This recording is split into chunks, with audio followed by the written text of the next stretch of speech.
दोस्तों नमस्कार, मैं हूं लवकेश और साथ ही हमारे शिक्षक साथी mister Mehra ji is here with me. So we are here together on the special topic we are going to discuss, and that's the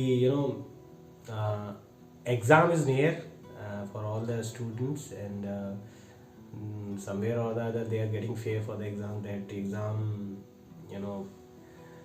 कैसे देना है और how to maintain the calmness in mind, confidence आना चाहिए. सारी चीज़ों पे हम डिस्कस करने के लिए आज मौजूद हैं. हमारे साथ में एक्सपर्ट बैठे हुए हैं, सीनियर मिस्टर मेहरा सर. सो हम कोशिश करेंगे कि आपकी एंजाइटी को कहीं ना कहीं ख़त्म करने की हम जो है पूरी तरह से कोशिश करेंगे. कुछ टिप्स एग्ज़ाम्स को लेकर हम देना चाहेंगे.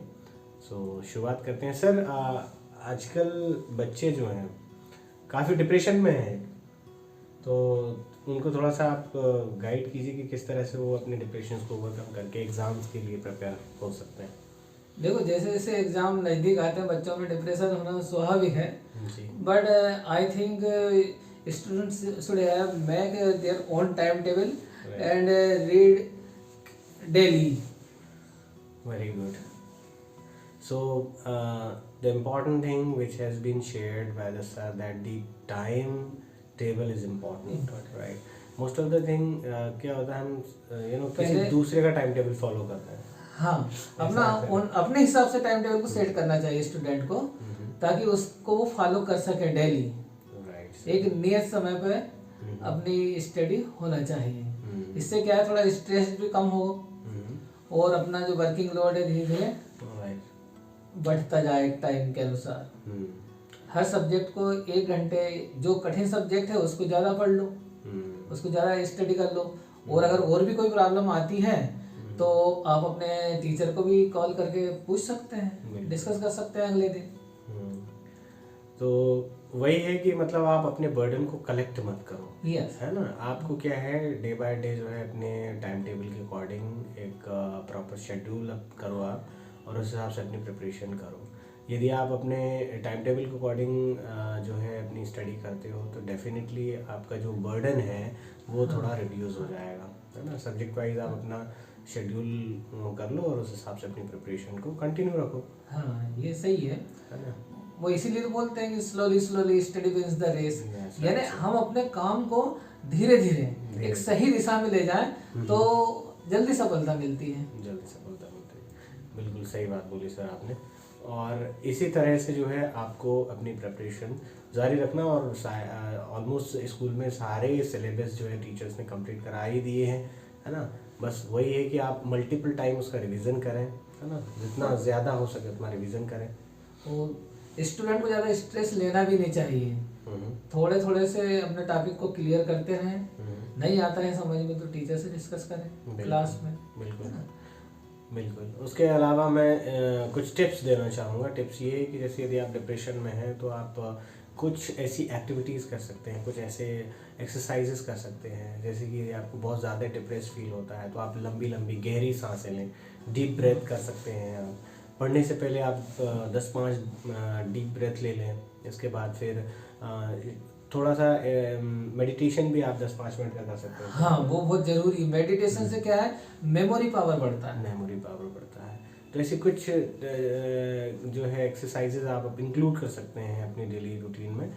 तो उससे आपका जो स्ट्रेस लेवल है वो कम होगा, है ना. और एक स्टेबिलिटी आएगी. प्लस आप प्रे करें गॉड से और उसको थोड़ा सा ग्रेटिट्यूड दें, क्योंकि ये सारी चीज़ों से आपको कॉन्फिडेंस आता है. हाँ, it makes their own confidence level high. Right sir. तो ये सारी चीज़ें आप कर सकते हैं. और बाकी तो यू आर डूइंग ग्रेट, और obviously result will be great. यदि आप मेहनत वैसी कर रहे हैं तो डेफिनेटली रिजल्ट भी अच्छे. हाँ, वो बोलते हैं ना, कोशिश करने वालों की भी हार नहीं होती. Right sir. कोशिश करते रहे और सही दिशा में आगे बढ़े. हाँ, सही दिशा में आगे बढ़े, है ना. तो हरिवंश राव जी की कहानी है, ये कविता है. हाँ, हरिवंश राय बच्चन जी की. कोशिश करने वाले में कभी हार नहीं होती, है ना. लहरों से डर कर नौका पार नहीं होती. बिल्कुल. ये है वो बात. जो है कॉन्फिडेंस जरूरी है बच्चों में, जी सर. ताकि वो एग्जाम के टाइम पे स्ट्रेस ना लें और कॉन्फिडेंस के साथ एग्ज़ाम देने जाएं। बिल्कुल। तो इसीलिए आपने जो है अपने दिमाग को स्टेबल रखना है और कॉन्फिडेंस रहना है, क्योंकि आप जिस तरह से आप सोचते हैं और जिस तरह से आप अपना रिएक्ट करते हैं अपनी बॉडी को, और मेंटली आप रिएक्ट करते हैं, तो वैसे आपके रिजल्ट्स भी होते हैं और वैसे आपके एग्ज़ाम्स भी होता है ना। तो इसीलिए जो है आपको कॉन्फिडेंस रखना है, प्लस आपकी प्रिपरेशन, अपनी प्रिपरेशन पे कॉन्फिडेंस रखना है कि आपने जो प्रिपेयर मैंने किया है वो मुझे पूरा आता है और मैं बहुत अच्छे से जो है एग्ज़ाम में करूँगा।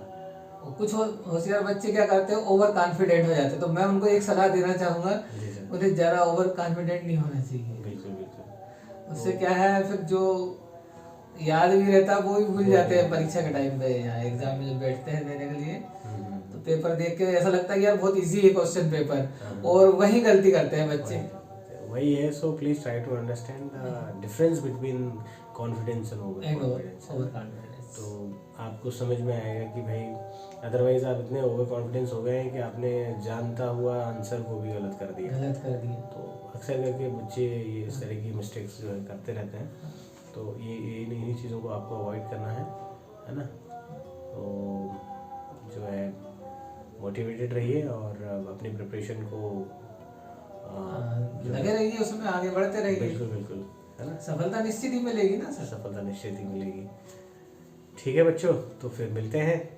आज का ये एपिसोड यहीं पर समाप्त करते हैं और अगले कुछ स्पेशल टॉपिक्स पर फिर से हम डिस्कशन के साथ जो है आपको फिर से गाइड करने के लिए उपस्थित होंगे।